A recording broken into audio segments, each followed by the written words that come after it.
Welcome to Board Gamers Anonymous, episode 198, PAX Unplugged Awards. We'd like to thank our brand new Patreon backers, Erskine and Scott. You guys rock.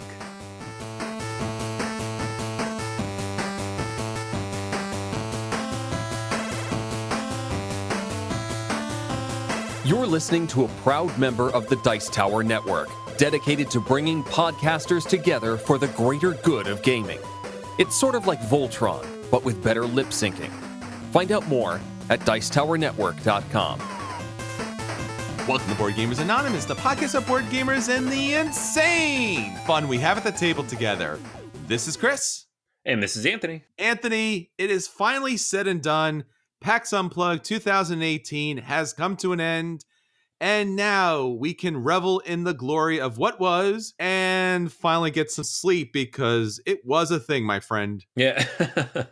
Sleep. What is this sleep you speak of? I don't know. It's funny because we kind of have an unspoken rule when we go to cons that we will sleep. We're not going to stay out too late. We're not going to be crazy. We're going to get sleep and be awake and ready to roll every day.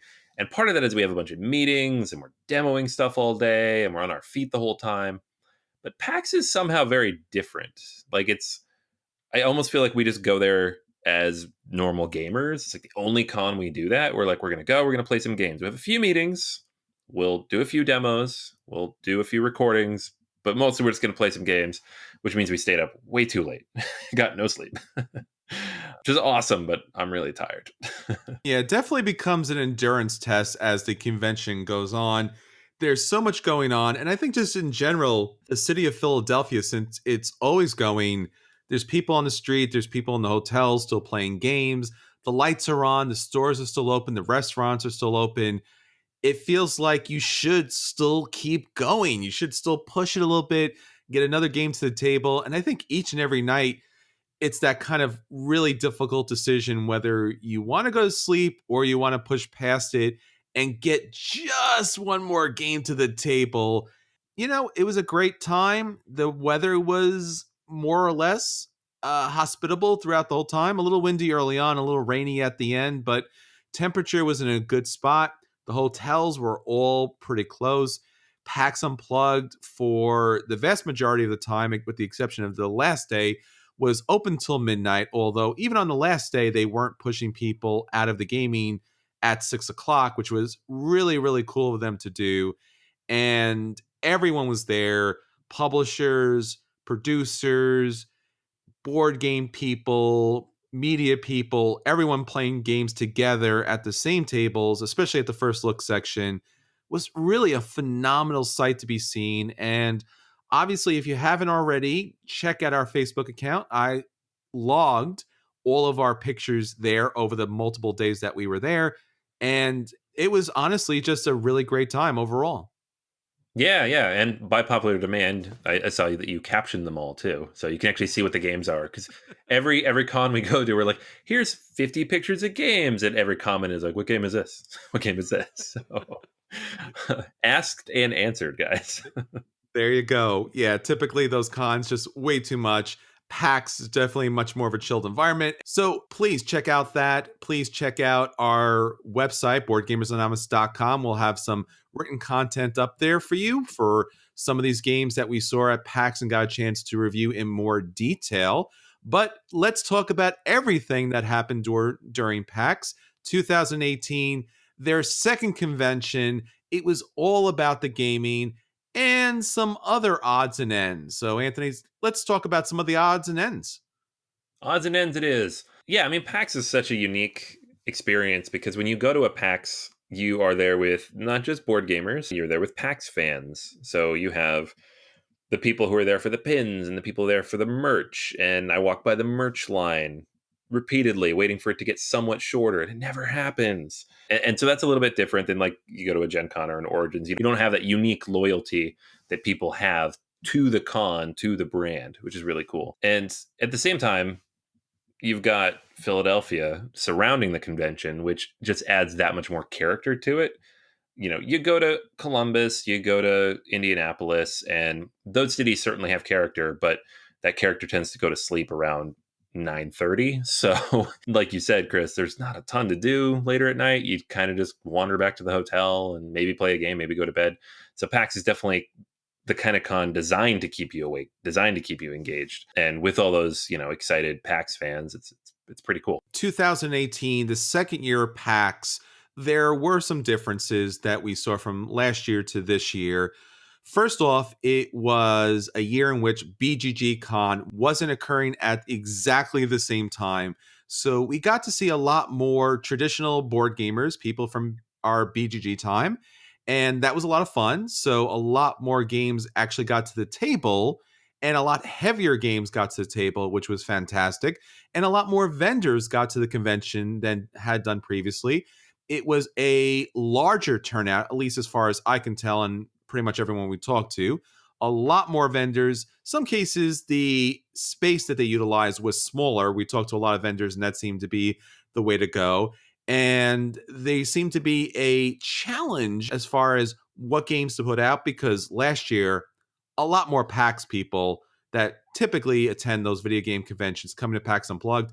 This year, a lot more board game people, a lot later in the season, and obviously with the holidays fastly approaching us, a lot more people looking to make purchases, especially Essen game purchases. Yeah, it was funny. Last year, we talked to a lot of these publishers, especially the ones who have the strategy games, and some of them were decently disappointed by what they were able to sell and what they weren't able to sell. And I think part of that was just the audience that was there last year. I don't think we talked to anybody this year that was like disappointed or in the middle in terms of how the con went.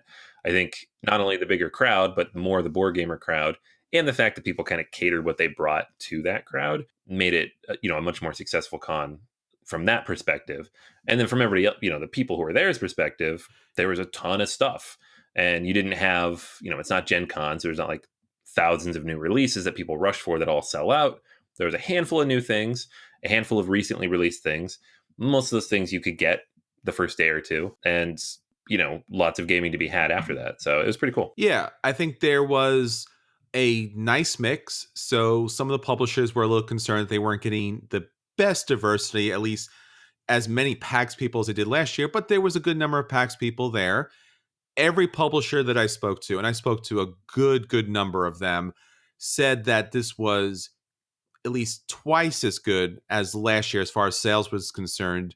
Some publishers went even as far as say it was 4 or 5 times better as far as sales was concerned. So I think going forward, if that information got its way back to PAX, and I think it did, that we will see this convention pretty much around the same time next year. Obviously, they don't want to compete with BGG. So overall, excellent crowd, tremendous number of gamers. Obviously, we've been promoting the convention throughout the year, so glad to see everyone at the table. Publishers loved it, gamers loved it, and a lot of publishers who weren't able to attend, just by the very fact that they got their games in the first look section or in the PAX library, were very happy that their games got attention, especially during this sales and Black Friday and holiday season. So a lot of goodness on that.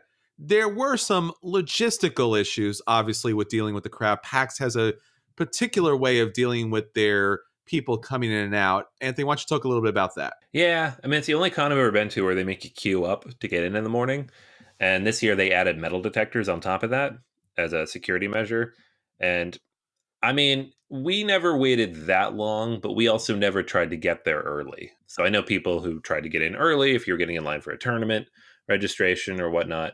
You had to get there at a decent time, and you had to stand in line for a good hour or so. Now, I don't know how different that is than sitting on the floor in front of the door at in Gen Con, but you're standing in line. It's all concrete. There's metal detectors, so you got to get your bag checked. And none of that's that frustrating, even though I complained about it a lot. But the part that ended up frustrating me and some other people is you got to do it every single time you go in. So you're in Philly, you're going to want to leave the building and get some food, or go back to your hotel and drop off your stuff, or go get some fresh air. And every time you come back, you got to wait in the line again. So I mean, I appreciate them taking the effort on the security side. I don't know, I don't know. I don't want to make, assumptions or aspersions about what's necessary, what's not necessary. They know their audience and their crowd better than anybody else, but it was a bit of a pain in the butt as just somebody who had to wait in that line. After last year not having to wait in the line, at least not after the first day. Yeah, so other than the lines, other than the metal detectors, which unfortunately becoming more and more a mainstay, great crowd. This year, they actually flipped the sections. So the vendors were on the opposite side of the hall. The first look section was on the opposite from last year. The first look section was dramatically bigger than it was last year. The library section was dramatically bigger than it was last year. So a lot of gaming occurred, and PAX went to, great expense to make everyone feel welcome. There was multiple enforcers, or they call them enforcers. They're basically volunteers that are there to help. And whenever I was at a game, I saw one or two enforcers walking around some point with a sign saying, "What can I help you with? What can I answer?" So bravo to the enforcers and the volunteers that were there to help everyone kind of navigate this situation. And obviously, we mentioned this last year. The first look section, phenomenal. Having those games from Essen and just having a wealth of games, and more or less having volunteers being able to teach games or at least guide us through part of the process was fantastic. We went from game to game to game, and on a pretty fast clip. Now, there were some situations where the volunteer teachers did not know the games at the table, and we had to kind of like chug through the rule book, which was not great. But it was still great that a lot of those games were covered by the teachers, because not everyone is as equipped as us to kind of like read through a 20-page rule book and not break down crying in the fetal position at some point. I Yeah. highly recommend, if you go to PAX, as I mentioned last year and I'm mentioning again this year, the first look section is really invaluable. Having someone teach you the game is invaluable. Having Anthony and Eddie with me was invaluable, because they taught the games when there weren't teachers around. So I got to sit back and enjoy playing some games. But I will mention that once I did learn the games, I was a good Samaritan and I went around and I taught other people games. And we'll talk more about that, because once I learned how to play Obsession, I became obsessed with it.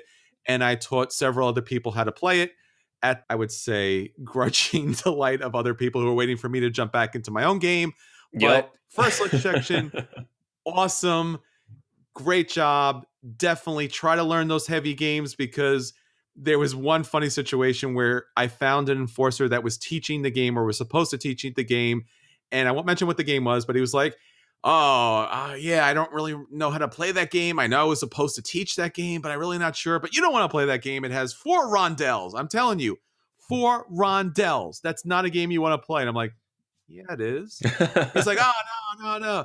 It also has worker placement too. And I'm like, well, that sounds even cooler now. And he's like, Yeah, the like- more he tried to dissuade me from wanting to play this, what seemed to be an even cooler, strategy game, I was like, I really, really, really want to play it now. But unfortunately, there was no one to teach it. And I think he mentioned it had 46 pages, which typically would not dissuade me from it. But unfortunately, I didn't have Anthony or Eddie around at that time.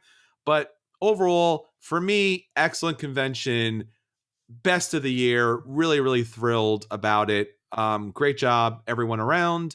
And it was so wonderful to see so many of my friends from all the different game groups.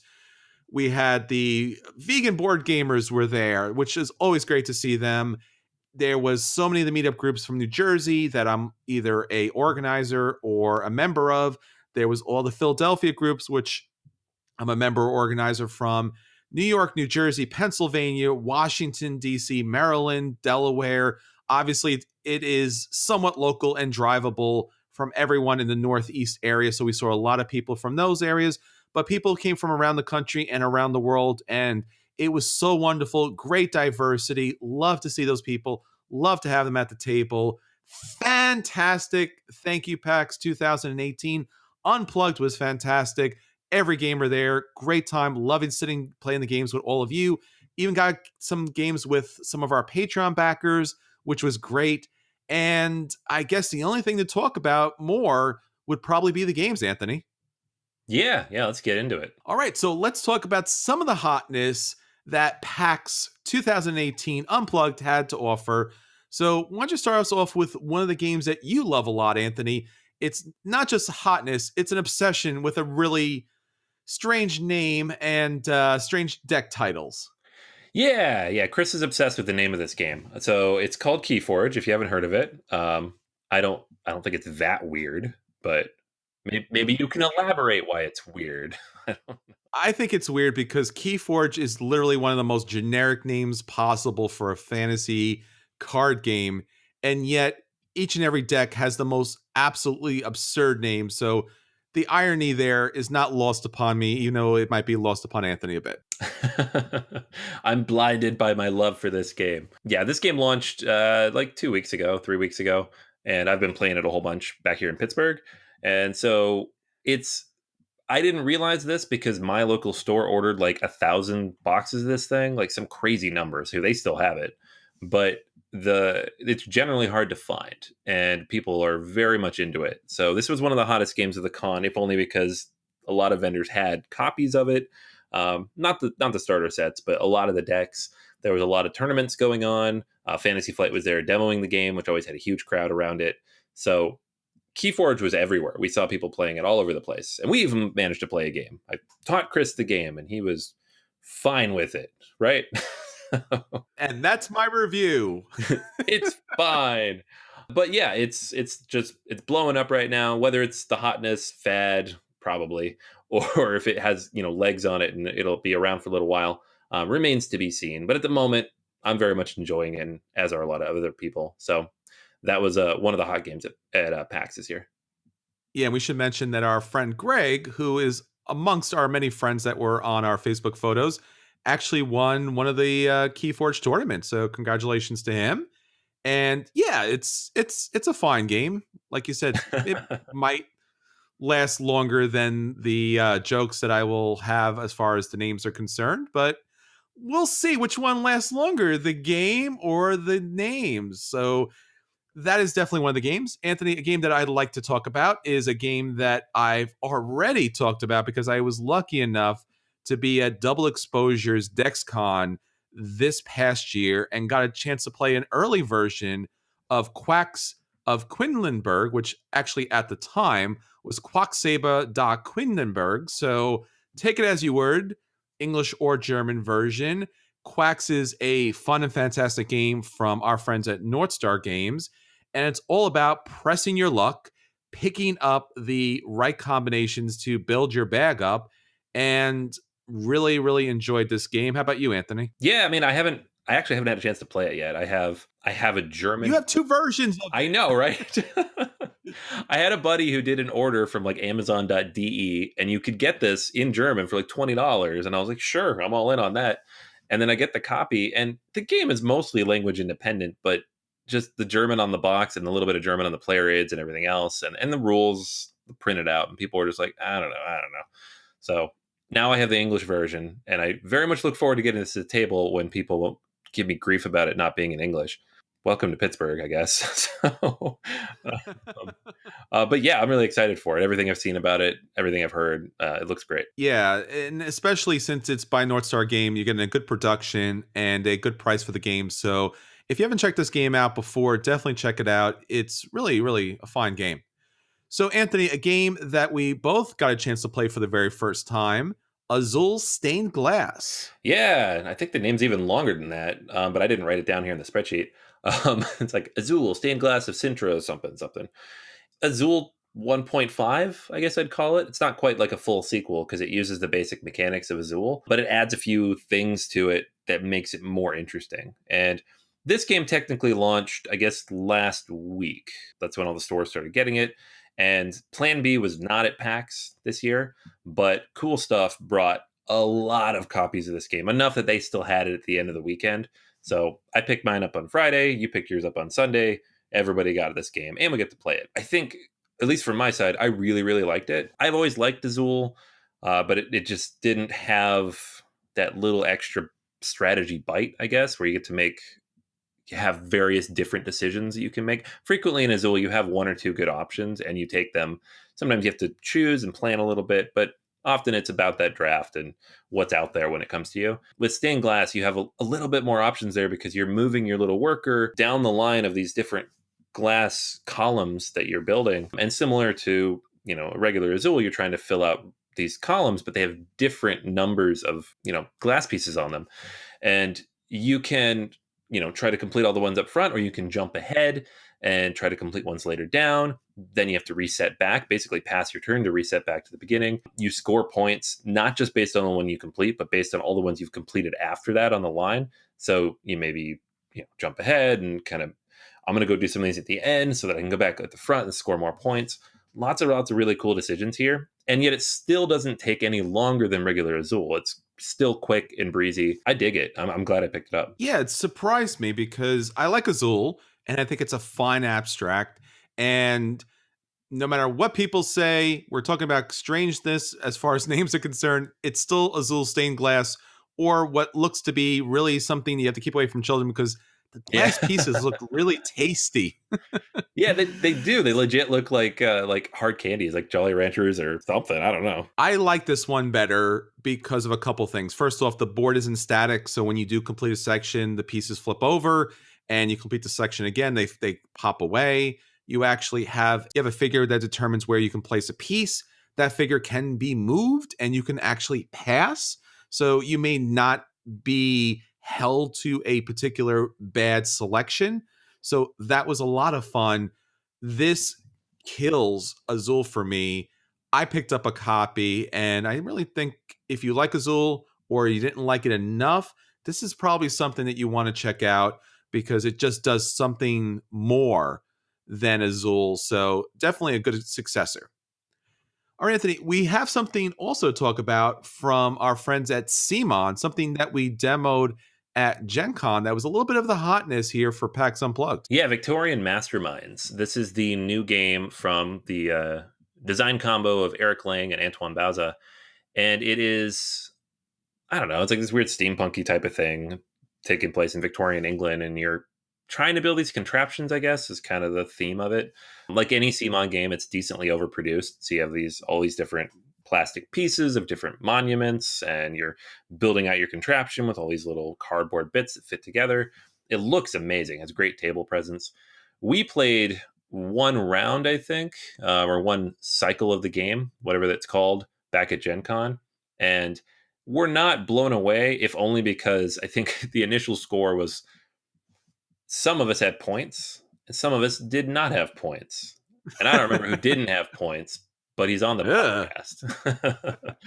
CMON had it for sale for the first time here at PAX. It's not coming out, I think he said 2 or 3 more months. So early next, they had a bunch of copies. People were able to pick it up. They were able to demo it and pick it up. And therefore, you saw a lot of copies kind of floating around on the convention hall. Haven't had a chance to play this yet.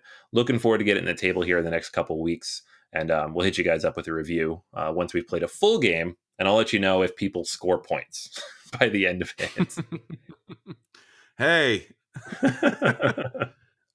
Another game that was of the hotness, especially since it was out and available, especially at the first look section, was Architects of the West Kingdom. Yeah. Another game I have not yet played because this one, I think, released the day before PAX or maybe the week before. But a lot of people are talking about this one. It is by the designer of Raiders of the North Sea, which was, nominated for the Spiel des Jahres, the first Kickstarter game, I believe, ever nominated for any of those awards. So it is kind of has a place in that pantheon of Kickstarter games. Renegade publishes these now. And people are saying this is one of the better entry to midweight worker placement games out there. And that has me intrigued. So hoping to get this one to the table soon as well. I know a couple people with copies and get a chance to see if that is true. And if not, why not? We asked people at the convention about the game, and they said that the closest they can kind of offer to us was it was similar in weight and scale to Stone Age. So if you're looking for that type of complexity and entry-level kind of worker placement game, this might be for you. All right, so that's on a little bit of the lighter side. Let's talk about on a little bit of the heavier side and something that you got to the table a bunch, Anthony. Yes. This is a game I've had for a little while. I was lucky enough to get an early copy for the review we actually did a few episodes back. It's Teotihuacan, but PAX was the first time anybody in the US, at least in mass, could buy the game. So the publisher was there. They had a few copies. It was in the first look section. Those tables are always full. A handful of retailers had it as well. I think it's trickling out there as we speak. But this is one of the hotter Euros of the year, and I absolutely love it. So this is by the one of the designers behind Zolkin and all those other games that utilize all these different mechanics in clever ways. And it's basically a giant rondel in which you're trying to build a pyramid and level up your little part of the Aztec Empire and score the most points. And this was actually an interesting game that we sat down to play because not only were we busy playing another game at the time, so we weren't sure if we'd be able to get over there in time to play it. And this was on our list. We wanted to make sure we played this game because I was the only one who had. And but Jason from Every Night is Game Night, who's he's from Connecticut, so we drove down. We got to hang out a bunch, which was awesome. He's like, we're playing this. He went over there. He camped it out. He made sure nobody sat down for like the 30 minutes it took us to wrap up Barrage, and we managed to get that in. So you can actually kind of hear some of the in-game updates from that on the Every Night is Game Night post-show recording because he was recording while we were playing. But yeah, it was great. Like he liked it, and he doesn't like Euros, so there you go. It was my first play of the game, and it did have a lot of feel of Zolkin as far as there was some decent amounts of complexity to the strategy, but it really came down to very simple gameplay. So building up the pyramid typically came down to making sure that your die gave you the opportunity to get wood and get stone to get over to that spot. And if you were fortunate and the right tile was out there, you're going to score a good number of points. If it's not the exact right tile, you're going to still score a lot of points. And there are a lot of ways to score different victory points. And there are some other options in the game as far as ascending your dice and such. You do have to feed your workers with cocoa, which surprisingly enough, Anthony did not have a problem with. So he might have to revisit Agricola at some point because that criticism kind of left him when he got to play Teotihuacan. But it's definitely a fine game and something I hope to get to the table again at some point. Yeah, but let's keep in mind that the high score in Teotihuacan was 150. What is a typical score in Agricola? It's like 11. It's all about feeding your family, and that's really the most important thing. I already do that. I don't want to play a game about it. All right, leave it at that. It's good. Also on the hotness, in the game that sold out almost immediately was Terraforming Mars Colony, the new expansion for the ever-growing Terraforming Mars universe. I still have not gotten this game to the table because you cannot find this expansion anywhere. Anthony, you do have a copy of this, and you did get a chance to play this, right? Yeah. I actually reviewed it last week. So if you guys want to hear my full thoughts on this, head back there. I think it's the best expansion in terms of adding things to the game that's been released yet. Probably the most essential expansion right now is the Prelude, just to speed things up a little bit early game. But this one's good. It adds a lot. More thinking, more options and stuff to do on your turn if you're kind of waiting people out. Really, really good expansion. So definitely worth checking out if you're a big Terraforming Mars fan and you were a little burned by Venus kind of petering out over the last few months. Yeah, the expansions up to this point have been more of the same, which is not a bad thing. It's just more of the same. So Colonies was something I was looking forward to for quite some time. Really sad, but happy that it kind of sold out at the convention. And I'm sure my game group will get it to the table pretty soon. So looking forward to getting a chance to check that out. Well, Anthony, another big game at the convention was probably the most unique game of the convention because of its use of technology, and that's Chronicles of Crime, a game that we actually got to demo way back at Gen Con. Yeah. We first saw this game exactly a year ago at PAX, and we got a chance again over the summer to give it a go. It's finally, I think it was a Kickstarter, so people have just been getting it recently, but they had it here for sale, so everybody could pick it up. And I'm pretty sure they sold out of it, which is awesome. But this is just a really, really cool deduction case-solving game, like where detective is this big behemoth 3-hour, like Jason says, it's like doing your homework, but in a fun way, right? I added the in a fun way part. Chronicles of Crime is a much more streamlined, direct kind of, sit down, quick play kind of a thing with your friends, and that's a good thing. So it's a lot of fun. Has some interesting elements, little VR glasses that are a bit of a gimmick, but still fun to use somehow. So it's pretty cool, and it's going to have a lot of extra content coming out. So it's not one of those like, hey, solve these 5 cases and you're done forever. There's more stuff coming, which is it's a big part of it. Yep, excellent. All right, Anthony. So a couple other games that we didn't get a chance to get to the table, but we're still pretty hot at PAX. So why don't you take us through those? Yeah, so these are a few others that were around being sold. You could get them, but we didn't necessarily get a chance to play them or check them out. Uwe Rosenberg's Reykholt. By all accounts, this is a fairly light Rosenberg game, maybe along the lines of like a Newsfjord in terms of complexity. I've heard mixed things. We have not yet had a chance to play it, but we will certainly review it as soon as we do have a chance to check it out. Tokyo Metro by Jordan Draper. So he launched the whole Tokyo trilogy of games on Kickstarter, and those shipped recently. But this is the first chance I think most people who didn't back that had a chance to buy Tokyo Metro, which is this kind of 18xx-ish style train game of the Tokyo Metro system, played on this fantastic cloth mat. I have not played my copy yet, but it looks really, really cool. Battlestar Galactica, the new flight path game from Ares Games, they had copies of that there for the first time. So that one was first available. It looks fantastic. Beautiful paint job. Definitely more on par with, the job Fantasy Flight did with X-Wing than with like Attack Wing in terms of quality of the components. And we already know the flight path system is awesome. So very much looking forward to trying this as well. And then just wanted to throw in an honorable mention, because this game was already the big hotness at Gen Con, but seemed to still have a little bit of hotness left in its tank for PAX 3 months later, and that's Root. So we walked over to the Root booth Sunday morning, and they had a sign up with, this is what we sell, and they'd crossed out literally everything. They had nothing left, not even t-shirts. Everything was sold out. It was one of those bittersweet things. Patrick Leader, he was telling us, like, it's awesome we sold everything, but we've been, just kind of hanging out for the last 36 hours because we don't have any stock to sell. That is a hot game. We actually got a chance to play it Thursday night. I've played it a whole bunch, but I got to teach a bunch of people who had not played it previously.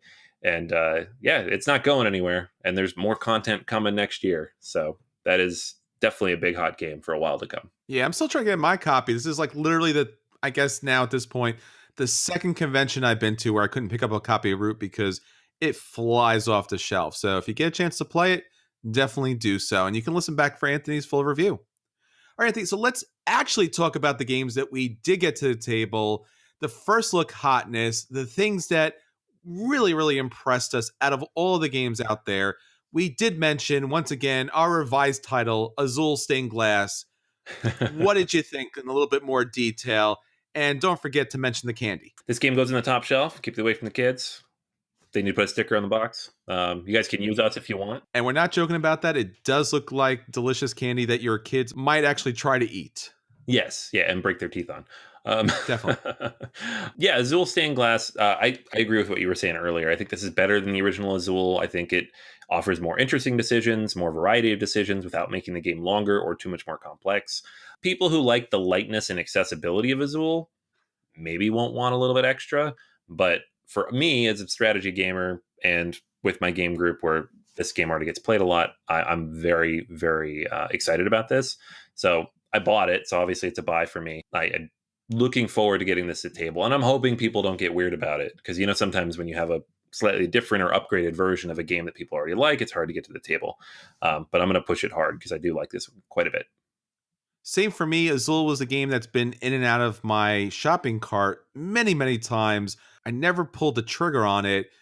After playing the stained glass version of it, I went right away to Cool Stuff and picked up a copy. So it is absolutely a buy for me as well.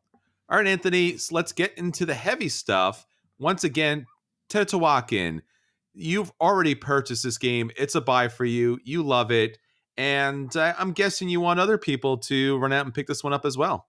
I think so. I mean, it's one of those games that just struck me. And it happens every now and then. You play a game the first time and you're like, I need to play this again and again and again and again and again. Right. And thankfully it comes with a fantastic solo bot. It comes with a fantastic solo bot developed by David Turchi, which allows me to play it again and again and again if I want to. But I think any game like this that has depth and a little bit of weight to it, but the basic core idea is just very simple. It's a rondel. You have 3 dice. You move them around. You stop on one of 8 spots. You take that action. Boom, boom, boom. There are some intricacies in terms of like how you retire your workers, they ascend, how the eclipse works for the scoring. But overall, it's very straightforward. There's not a ton to wrap your head around, and that makes it quick and easy and accessible. And once you know the game, it takes like 90 minutes to play, which on top of everything else is a huge plus. Yeah, for me, the game almost didn't meet. For me, the game really didn't meet expectations. It was a little too simplistic as far as what you had to do in order to build up the temple. The main rondel was fine, but it didn't really offer new tiles or new ways to play as far as replayability is concerned. I liked it. I just didn't love it, and that kind of disappointed me a bit. I do hope to get this game to the table. It's a play for me, and I definitely will get a chance to hopefully play this game in the future. All right, Anthony, let's talk about a game that we both were surprised with, Forum Trajan by Stefan Feld. Yeah, so I talked about Stefan Feld's first new game, Carpe Diem, a few weeks back, and this was the other one on my radar, Forum Trajanum. It's not out in the US yet. It's coming from Stronghold, I think, like January, February next year. And it looks much nicer, much higher quality components, a little prettier, some Michael Menzel artwork there. But the game itself is very much on par in that bucket with Carpe Diem in terms of it's relatively abstract to its theme. There's a lot of different bits and things happening. The core idea of the game is relatively simple. You have a board full of little tokens on a grid. You are going to take 2 of them off on your turn, and it's based on these cards you draw that tell you which rows and columns you can draw from. You flip them over, you see what they are. You keep the one you want, you pass the one you don't want to the person on your right, and then you're going to end up with 2 because you'll get one from your left. You then choose which of these you're going to do as your action on that turn. You can also spend some resources to do both if you really want to, but it's kind of expensive to do that, so you can only do that a few times per game. And then you do that action. Sounds simple, right? This rule book was a nightmare. And this is one of those situations where I wish someone had been around to teach us, because it is not a complicated game, but it's Stefan Feld at his most Stefan Feld, with mini game over here, mini game over here, mini game over here. One basic core mechanic in the middle that kind of ties all these mini games together and all these little bits and pieces you have to try to remember. And yet it just doesn't really gel fully. Some of his games get like this, where it's just everything's fine, but it just doesn't quite come together smoothly. It's not elegant. It's a little messy, it's a little choppy, and the rules kind of reflect that. So while at the end the game was relatively basic and straightforward, and I don't hate it, it was definitely not my favorite Feld. Not even my favorite Feld this year. So I don't know. What did you think overall? I would echo your comments, and I would say that the abstract nature of the game that was disappointing wasn't the fact that it's an abstract, therefore I don't like it. It was that thematically there wasn't really any flow to the game, and it just didn't thematically play out. Now, Feld is typically known for his point salad, so I wasn't tremendously surprised. But, the typical mechanic of you pick 2 of these tiles to play, you flip them over, you pass one, and then you have a choice of these 2. But, these workers come into play. So it did have a little bit of an element of Bruges to it, and a little bit of an element of Castles of Burgundy to it. But overall, it was just a fine, basic, generic Feld that I think is eventually going to get forgotten, because he's just got better games out there. So it's fine. It's a play, but it's really not much more than that. All right, Anthony. So let's talk about something that is hotly anticipated by a lot of people. The Kickstarter recently wrapped up. It has, at least what it proposes, is probably going to be one of the biggest, most elaborate productions out there, Barrage. Barrage. Yes. I'll be honest. I was extremely excited for this game. It's designed by Simone Luciani, along with Tommaso Battista, who is a first-time designer and an engineer, which is important, which you'll find out in a minute why. And Luciani is one of my favorite designers, and for good reason. A lot of good games he's worked on. And this game doesn't really feel like one of his games. So I think definitely a strong design partnership here. Maybe Batista had a game idea and they worked together, whatever it was. This game is definitely a little heavier, a little tighter, a little meaner. When we sat down, I was halfway through the game, I was like, this almost reminds me of like what an 18xx game feels like in terms of how tight it is and how easy it is to fall behind if you're not careful. And it's not an 18xx game, but it has a lot of the same kind of ideas or thoughts to it in terms of what you're trying to do. Basic idea here is you're building dams. It's a game about hydroelectric power and building dams. There is some kind of funky theme thrown on the top of it. Like this is like an alternate 1950s world where technology has advanced to this certain degree based on the ability to harness hydroelectric power in new ways. But really what you have is a map full of water flowing down and dams that you're going to build to try to generate electricity. How you do that, though, is very interesting. You have your own little construction wheel.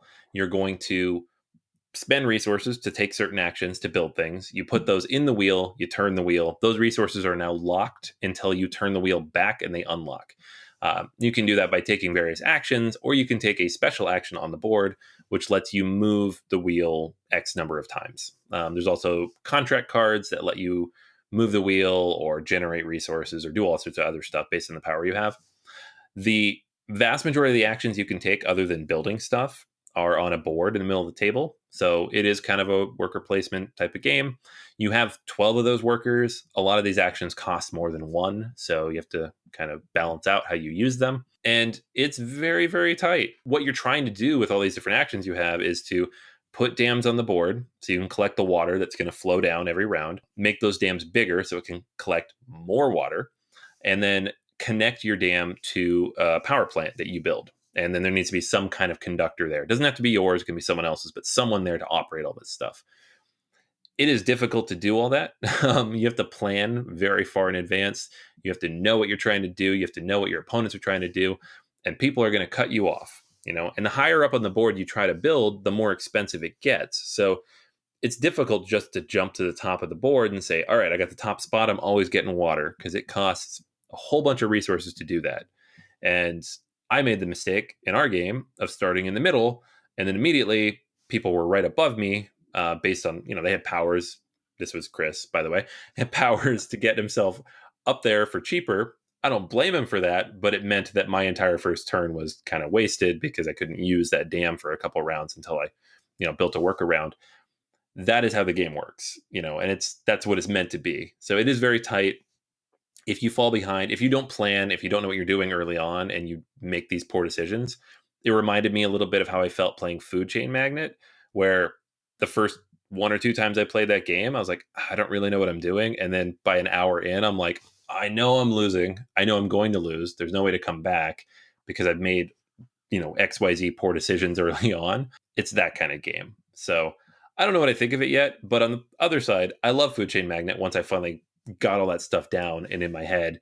But my first play of Barrage was not great because I made those poor decisions early. Mechanically, though, very interesting. Never go in against a Sicilian when death or hydroelectric power is at stake. And you did. And I dammed up your dam by damming your dam with cheap dams. So I don't know. Oh, man. You were damned. But nonetheless, yeah, it was a special ability that I had for my character, but everyone has special ability. What was fun about the game was each individual player board had different rewards when you removed the different dams and hydroelectric power that was being placed onto the board. So think Terra Mystica in that respect. In addition to that, you had your special player power that would benefit you as well. So a lot of different player powers that were in play. So there was some asymmetrical gameplay in here, but not so much that it threw the game completely out of whack. It was a very heavy, crunchy, strategic Euro game, as Anthony mentioned, leaning into the 18XX way of playing. You had to be aggressive and kind of capitalize when you could. It was a tight game. It was a lot of fun. And the copy that we played was a very cheap demo copy. I'm not complaining. I'm happy that the game was there. I think once everyone gets their super deluxe copy out there, I think it is enjoyable. As Anthony said, it is tight, it is aggressive, and, maybe it's the nature of that industry. So a lot of fun there. All right, now talking about the power of water here, Anthony, let's talk about a game that we tried to get to the table multiple times throughout the convention, Underwater Cities. Yes, Underwater Cities. This is by Vladimir Suchi. This was a big hit at Essen, so much so that I actually ordered a copy that's somewhere in the Atlantic right now on a boat. It had a lot of buzz. Like, I didn't know a ton about it despite ordering the game. Just, I saw it. It looked interesting. I didn't know that it was, people were buzzing about it. But we get there and we keep asking them, what are you playing? What are you interested in? What are you playing? And people say, oh, you got to check out Underwater Cities. You got to check out Underwater Cities. So we finally, like Sunday morning, friend of the show, Kyle, he ran over there while we were getting some food. He sat down with his friend and they started reading the rules. We got over there, kept reading the rules. Chris went and taught Obsession a couple times, kept reading the rules. I ate some food, kept reading the rules, and eventually we got through the rules. There was nobody there to teach us the game, but it's funny because it's not a complicated game, is when all things are said and done, despite the length of the rules and the length of the game. But, it's in depth. So you want to understand it as much as you can. And the game itself, once you get into it, very sleek, very smooth, very easy to understand, right? You have your own personal player board. On it, you can build domes, labs, and tunnels to connect them all. You are underwater, of course, and you will be doing various things with a hand of cards to do all that. There's a board in the middle of the table. There are several different actions around the board. So there's a worker placement element here, action selection-ish. Each of them corresponds to a different color of card, and there's 3 colors of cards. So the green, you have the most powerful cards, but the least powerful actions. The orange, you have the least powerful cards, but the most powerful actions. And so what you do is you pick an action, and if you have a card of that color, you can play the card, and you get to do both things, which is pretty cool. And so what you're trying to do is you build a tableau with stuff, and some of these cards have ongoing effects, some of them have action effects, some of them have production and scoring effects. And if this all sounds familiar to you, it's because, yes, this game is a lot like Terraforming Mars, but it does a lot of things different and interesting that Terraforming Mars doesn't do. Some of the gaps and issues that people do have with that game. One, it limits your options. You only ever have 3 cards in your hand, and so you have to pick one of those actions. You always refill to 3, you always discard down to 3. You only ever have 3. 2, you have your own player board, so you're not dealing with that annoyance of everybody's trying to build up, all of the global objectives, and maybe 2 people are ignoring it, and it makes the game last 5 hours. Now, this is a long game. It takes about 15 minutes per round, and there's 10 of them, which seems to be what it averaged out to. So you're looking at about 3 to 4 hours, depending on people's thinking and with teaching. But at the same time, it is very, very sleek, and there's not a ton of options for you to get bogged down in. You're not looking at a hand of 12 cards like in Terraforming Mars and trying to program them out, which is fun. It's fun. I mean, it's one of my favorite games, but Underwater Cities does something different with all that mechanisms. I really, really liked this. I was really disappointed we didn't get a chance to completely finish the game. I think we had a couple rounds left when people had to leave the table, but I'm excited to get to the table. This was probably my favorite game. Maybe one of the 2 or 3 favorite games I played at PAX all weekend. And I think it's going to be a huge hit when it finally hits the US. This is one of my favorite designers. So I often talk about Shipyard being one of my favorite games. Last Will, Prodigals Club, fantastic, innovative type of games. Yes, there is a lot of Terraforming Mars here, and that's a very, very good thing, because if you know how to play Terraforming Mars, you'll probably kind of sail through this game, no pun intended. And I really enjoyed it. What I really liked about the game was you had your own personal board that you could build up. You could build up your own technologies. There were so many different chaining operations to the game. Really nice artwork. I'm not too sure about the production level. It seemed, a little bit under, once again, unfortunately, I think Terraforming Mars. But hopefully when we get these copies to the US, maybe they'll be a little more upgraded. If not, it's still a phenomenal game. I was blown away by it. I was so happy to get a chance to play this. It's absolutely positively a buy.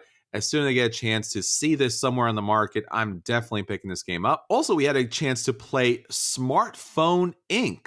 This was a very, very different game and a big surprise for both of us. Yeah. This was just, I think we were just kind of wandering the hall, trying to find something to do. I was off doing, I don't remember what. And so you guys sat down, and Eddie picked up the rule book, and thank you, Eddie, because he read this thing. It didn't take nearly as long as getting through that Underwater Cities book. This is a game about building a company that sells smartphones. So you are basically playing a game of supply chain logistics, which doesn't sound very fun, but guess what? The game's pretty fun. It The basic idea here is you have um, a set number of locations on the map. It's a global map, and you are trying to build a presence in those places and then sell your phones to those places based on your current pricing and the different technologies you've researched. And the way that you do all that is that you have these two tiles, each of which has, I believe they're 3x4. So they have 12 different squares in them. Some of those squares have action tiles on them, some of them don't. And what you do is you take the two tiles and you overlap them a little bit. And whatever's showing is the total action points for each of those different actions you get to take each round. You also get some upgrade tiles that you can purchase throughout the game. I think you start with one upgrade tile that you can layer over those to change the actions that are visible. But that's what you're doing. And then you go kind of through this sequence where you're running these different actions. You're producing the phones, you are moving the shipping action, you are building your presence throughout the world, you are researching technologies, you're getting new abilities, and then you are selling your phones. And early in the game, this is all just kind of about building up your engine and getting your technologies and getting your stuff out there and, getting some points in the process, of course. But later in the game, it's all about positioning and pricing. And if you lower your price enough, you get to go first, but you scored less when you sell. But if you raise your price too high, trying to maximize your points, and the map is super crowded, maybe you don't get to sell your phones. And that's actually what happened in our game, is that the guy who was in the lead, Chris, he was not you, Chris, but other Chris. Thank you, other Chris, for joining us at the game table. He was ahead by 50 or 60 points, but he could only sell half of his phones in the final round because he'd made his price too high, and Eddie was able to come back and beat him. So it's it's very economic, it's very interesting, but it's also very streamlined. You hear that description and you think, oh, that sounds super heavy, and it's really not that heavy, right? Yeah, I really enjoyed this game. It was a fantastic surprise. It's so much fun to take what is a very simple mechanic, which is you have these two cards. They're double-sided and they have symbols on them, and you lay them over each other in such a way that some of the symbols show, some of them don't. You get the benefits of those symbols as this little round marker kind of clicks off the different things that are happening that round. So it's a little bit of planning in advance, and then you watch it play out, and it's tremendous fun. So you were like, oh, I'm selling cell phones. That seems as dry as can be, but it's so interesting and engaging. So for a game that has a very dry topic, it was really something that was very thematic, and we were all within 4 or 5 points of each other. So Smartphone Inc. is definitely a buy and something on my holiday shopping list. All right, Anthony. And finally, the game that really, for me, and I think for you too, and obviously for everybody else, it received the most thumbs on BGG's list, that took the convention by storm, is Obsession, Pride, Intrigue, and Prejudice in Victorian England. Yes, Obsession. This is a game that I didn't even want to sit down to play at first because it just didn't jump out. The only reason I was up for it is because we'd heard so many people tell us that we had to go try this game out. I've been describing most of these, but you taught this game at least twice that I saw. So I'm going to let you kind of run through the rules. So what's really fantastic about this game, and something that you may not notice from the start, is it's so well written. There's a great rule book that offers a lot of fluff and intrigue about the different characters that are vying for control and vying for reputation. Basically, what you're doing here is, once again, you're looking at a kind of quasi-universe here of Jane Austen's great work.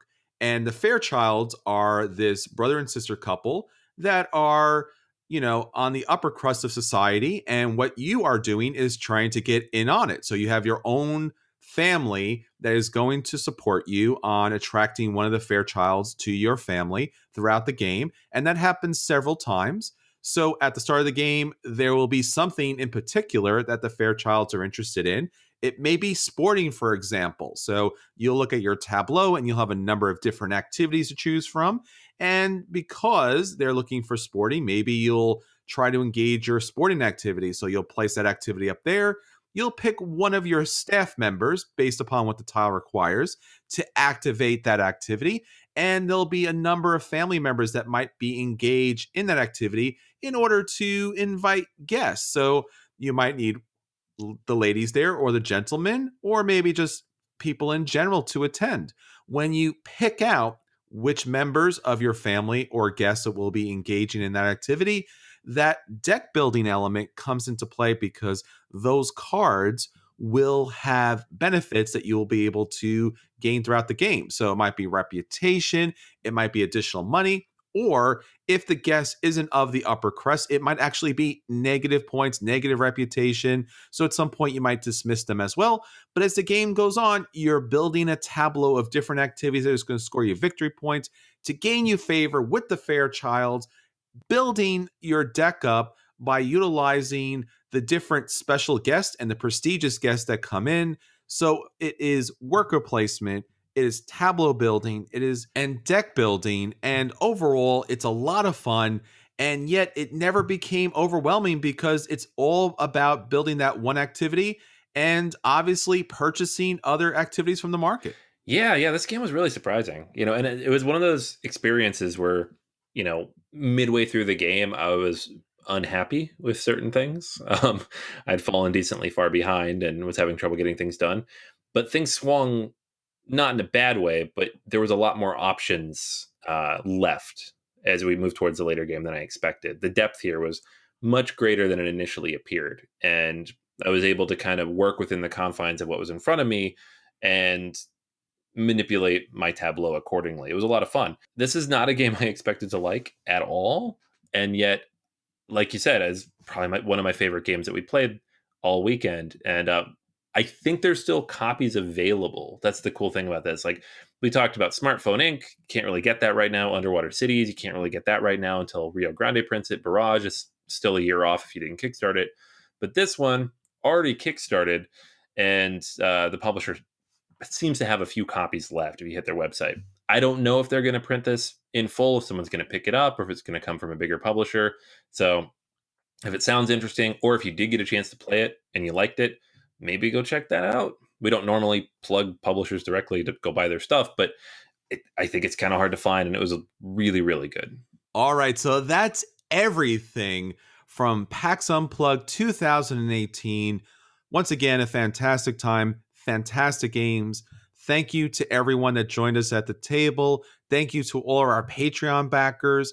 We're going to have some fantastic upcoming episodes on our Patreon channel. If you'd like to join Erskine and Scott at the table with us, get a chance to listen to these Patreon back episodes, check us out at patreon.com/BGA.